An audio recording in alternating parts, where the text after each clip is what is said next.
Pooja plastic bottles fit every lifestyle, leak-proof, durable and made from 100% safe virgin plastic. Pooja plastic bottles. Sip smart, sip fresh. और बड़ी खबर जबलपुर से आपको दिखाते हैं, जहां चाकू मारकर ऑटो चालक की हत्या कर दी गई। उधार के पैसे मांगने को लेकर इनका विवाद था। आरोपी से ऑटो चालक ने 15,000 उधार लिए थे। पैसे वापस नहीं देने पर इसने हत्या कर दी। साथियों के साथ मिलकर चाकू से मार दिया। संजीवनी नगर थाना क्षेत्र की घटना है। फरार आरोपियों की तलाश में पुलिस की टीम जुटी हुई है। तो देखिए, उधार के पैसे को लेकर विवाद था, लेकिन इसमें किस तरीके से हत्या कर दी गई ये जरा आप सोचिए। विजेंद्र हमारे सहयोगी हमारे साथ जुड़ गए हैं।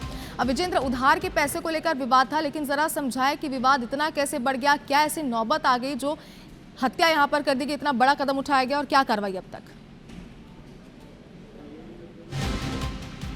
विजेंद्र, सुन पा रहे हैं आप हमें? चलिए, हमारे सहयोगी से एक बार फिर हम जुड़ने की कोशिश करेंगे और उनसे ये जानकारी लेंगे। फिलहाल तस्वीर आप देख पा रहे हैं, पुलिस की टीम भी मौके पर पहुंची हुई है, जांच जारी है।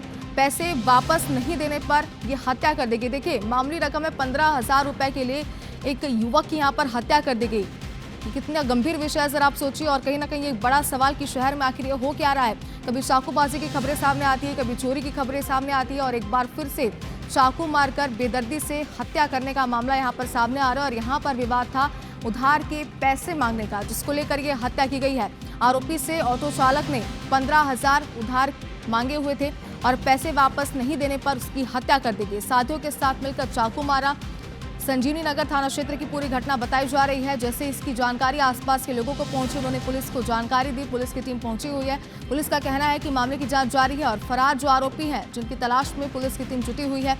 अब देखने वाली बात तो यह है कि कब तक इन आरोपियों की तलाश पूरी होती है और तलाशी पूरी होने के बाद इन पर क्या कार्रवाई की जाती है। तो जबलपुर से खबर, जहां चाकू मारकर ऑटो चालक की हत्या कर दी गई। विजेंद्र हमारे सहयोगी हमारे साथ जुड़ गए। विजेंद्र, इतना तो स्पष्ट है कि उधार के पैसे को लेकर ये विवाद था, लेकिन आपसे समझना ये चाहते हैं कि विवाद इतना कैसे बढ़ा कि हत्या कर दी गई और पुलिस की अब तक की कार्रवाई?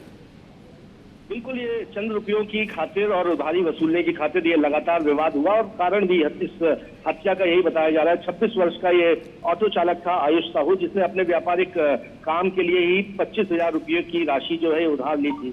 और जो आरोपी था रोहन पटेल, उससे ये राशि उधार ली गई थी और इस पर वो लगातार दबाव बना रहा था कि जल्द से जल्द वो राशि चुकाए। वो सक्षम नहीं हो पा रहा था कि पूरी राशि उधार की चुका सके, कुछ और मियाद की वो मांग कर रहा था। इसी बात को लेकर जब संजीवनी नगर शाही नाका के पास आरोपी जो रोहन पटेल है अपने साथियों के साथ आया और उससे ये उधार के 15,000 रुपये वापस लेने की मांग जो है मृतक से करने लगा। जब इस बात एक बार फिर जब आयुष साहू नाम के इस मृतक ने, ऑटो चालक ने कुछ वक्त की मांग की, तो आपा ये अपना खो दिया और इसने चाकू से लगातार अपने साथियों से हमला इसके ऊपर कर दिया, जिससे लहूलुहान होने की वजह से, खून ज्यादा बह जाने की वजह से आयुष साहू की मौके पर ही मौत हो गई है।